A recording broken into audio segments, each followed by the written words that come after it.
Fees, there are four features which we would look at. The first one is called the fee collectables. Fee collectables are the items that are comprised to make up a fee that a student make payment for. For instance, you can call tuition, wares, uniform. Those are items in a fee, and those items are called collectables. In Nersapp, you have to create those items. Those items are divided into four. One of them is called the categories. The categories is a way of grouping items. You can group few items, for instance, boarding fees, day student fees. You can create those different groups to group these items so you can collect the money differently. You also have the item itself, which are the payable items. That is the items which you can start entering or creating and writing the amount for each of them. As you can see, these were pre-written in this tutorial. You have tuition, you have transport, you have pair of uniform. You have so many of them here, and you can search them from here also.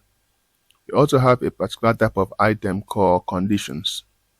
Conditions are items that you add to a fee when a particular constraint or a particular criteria is met. For instance, you want to add extra charge if a student pay fee late, or if a student doesn't pay fee within a particular period of time.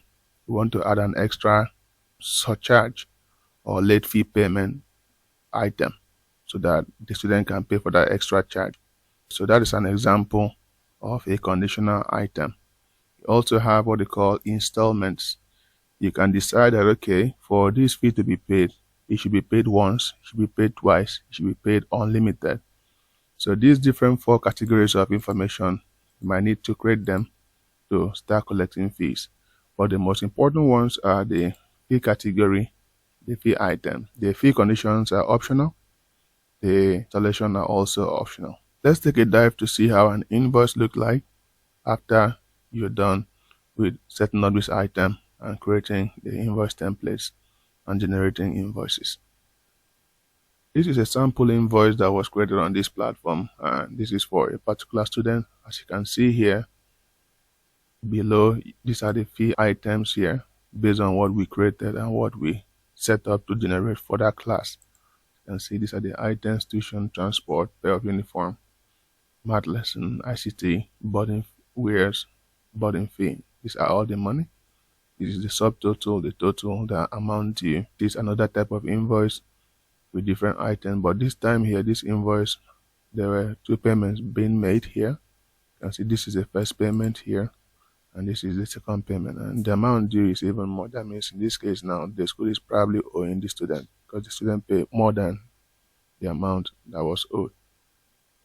We also have a receipt, how it looks like.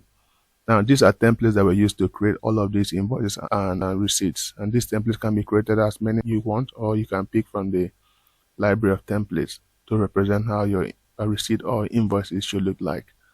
As you can see here, we have this typical receipt of payment that was made. This is also a different one with a different set of designs. So for us to be able to create invoices for students and also allow payments, we have to first establish or create fee collectables. I'm going to switch from nursery school to primary school so we can look at how it works. So let's start with category here. In category, you simply come here, click on new collectible. It allows you to provide few information that are required. For instance, you have to provide the name of the category. You can just simply call it, for instance, okay, school fee.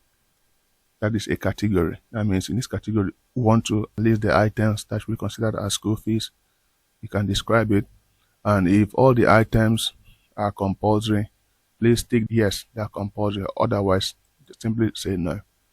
Add enter. So that is an item added here. You can see here, this is a category item called school fees, no description. Right now it's in reserve mode. That means it has not been used, and any item in reserve mode can be deleted by using this delete button here. So far, as you can see, there are no items added within this category, and to edit the category is simply for you to click on the edit icon there, make some changes, and click save. Let's add one more. We're going to add one here called lesson fee or transport. And transport can be compulsory or not. So let's still pick no and click yes. So we have two categories here. Now, take note, we've not assigned this to classes or invoices here. We're just creating items that are possible in our school. In this case here, this is a tutorial school. Right, so we have two categories. As you can see here at the top here, also give you a simple count of these different types of items. As you can see, we have two categories that were created for this school level. Let's move to items. Let's create items. Now these are items. This information here is an item. You can see this is the item name, description. If the item has some quantities, you can state it and the amount. So let's go create item now. So I'm going to click new collectible here. Now an item is attached to a category and it must be attached to a category. So we're going to go ahead to add the item, say to school fees. We can call this item, say tuition. You can describe it further. If the item has some quantities, you can put it there. Then you put the total amount for the item. For instance, tuition can be 200,000 for the school. Take note, this school here works with Naira. Below here will give you the credit equivalent of this money. If you're dealing with a different currency, you see credit equivalent. The use of this credit equivalent is a Nersapp online unit, because any payment that can be done on Nersapp via Nersapp or to Nersapp must be in credit, not in your currency. But so far you can enter every monetary value in your currency. If this item is compulsory or not, if it's compulsory, simply pick yes, otherwise pick no. So we'll just pick yes there and click save. So we've added one item. You can see this is the item name, this is the category for which it belongs. It's in reserve mode, meaning that okay, it's not being used. You can delete it, and this is the item amount. You can delete and also make changes. Let's add one more item here. We're going to go ahead and add one here, and let's call this one uniform. And let's assume uniform is about 3. We just put 3 there. Here you have to place the total amount. You don't have to put the unit amount. The quantity is just to give us information on the invoice or receipt. Okay, this is the number of uniform you'll be given when you pay a total amount. Let's assume a uniform costs 2,000. For 3 uniforms, we're going to make it 6,000. And if that is it and it's compulsory, we're simply going to save there. So we have 2 items so far. As you can see, these items are added to school fee. Let's add one more, but this time we're going to pick a different category. Let's say transport. Let's say transport from A location to B location. So we're going to say that transport can be like 25,000 naira per term. It's not compulsory. We now have 3 items. As you can see here, we have uniform, tuition, transport from A location to B location. If I pick school fees, you can see these are the 2 items attached to school fees. And if I pick transport, this is the only item attached to transport. With this in mind, we're done for the items. Let's also practice adding a conditional item. In this case, we're going to create one for late payment. To create a conditional item, that means item that should be added when a particular criteria is met. Those criteria must be added here. So we're going to show you how to do that. Now there are 2 types of conditional items. There is one that is positive, there is one that is negative. A positive conditional item brings money to the school. A negative conditional item takes money from the school. For instance, when you have a late payment item added to a student invoice, that means money will be coming into the school. So you have to create what we call a positive conditional item.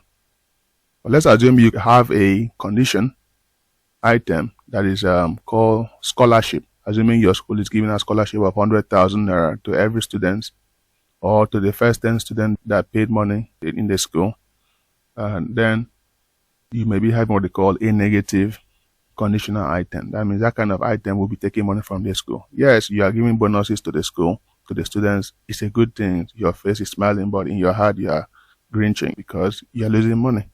All right, so that is a negative conditional item. So, but in this case, then let's create one called a positive.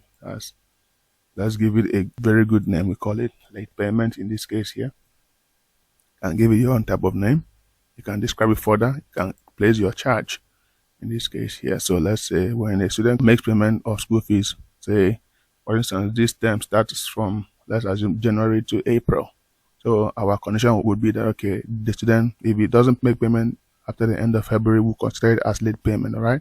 So we're going to come here and put the charge there. Let's assume is 15,000. Now, after that, the next thing you provide is the conditions that will trigger this item called late payment to be added as an item to the student fee or to the student invoice. The first most important condition is when should it be applied for that term? When should it start? When should it start kicking in? When should the system start checking students that meet this criteria? So you have to provide the date. So just like we said, if first term started, say, January, and it's going to end April, we're going to come here and say, okay, from 2024, March 10th. So we're looking at from March 10th.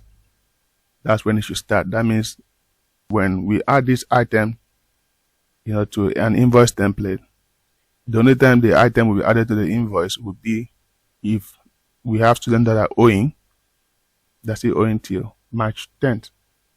It's also, you can come up with when it should end. For instance, you want to apply this condition within March 10th to March 15th. But this is not compulsory. You can just leave it blank. Leaving it blank here means that you're applying it from March 10th till the end of term. Then another information here is that you have to pick the debt level. For instance, a student might be owing entire money. For instance, you can see we have 100%, and below means it's owing any type of debt at all, whether it's full debt or partial debt. You can be owing 10% and below. That means probably he has been making payment, but there's still some 10% debt left. You can be owing 50%. That means he has probably paid like 50% of the fees, but he's still owing 50%. So you have 50% and below here. You can simply go for one called any debt. That means if he's owing, even if it's 10 naira or 10 bucks or a big money, okay, this should also apply. You can also pick what they call no debt. No debt will be good when you are considering, for instance, probably scholarship or something else, right? So let's just pick any debt at all. So if we have that, we can add our items. So as you can see, this is the late payment item added here. Then let's look at installation finally. Installations are simply you limiting the number of time fees can be paid by an invoice. We're going to simply add new collectible here. Let's assume the invoice will be paid twice. We can say twice pay or twice installment. We're going to pick what we call the invoice type. We have what they call the fixed type and the percentage type. For instance, if the total amount of school fees is 100,000, you can simply, and you are sure upfront, and that means nobody would pay much more than that or less. So we can pick a fixed type of installment. And how many installments do you want to make? Our statement here says twice. So we're going to create two. Look, so the first one, the second one. In the first one, we probably say, okay, you must pay at least 50,000 naira out of the 100,000 naira at least. Then you probably will pay the remaining one later on. So this is how to create a fixed type of installment. So we're going to click save here. Let's create another one again, but this time here, let's just say thrice installment. This time, we want to consider payment, say, for percentage, because sometimes you may not know actually what the student might be paying. But all we know is that we want it to be 3 times. So in thrice kind of payment, you want to give a percentage. So you're going to say at least the first one should be at least 50%. Okay, you don't necessarily have to put in the percent, just put 50 there. And then the second one, at least you should be able to pay up to 30%. And the last one, you should be able to pay up to 20%. Sometimes you don't even need to put this last one. Once you put the 50-30, that means at least the first one is 50, the second one is 30, the last one should be all of them. All right, but you can also do this. So this still works. As you can see, we have two installments here. The first one was a fixed type of installment. It's in reserve mode, meaning that you can delete it or you can edit. You can see it's two splits. In the second one, there we have the percentage type. It's in reserve mode. It says 3 splits. You can delete, you can also edit. So that is how to create or add collectibles that will be used to make payment for invoices and also to gain receipts for the invoice.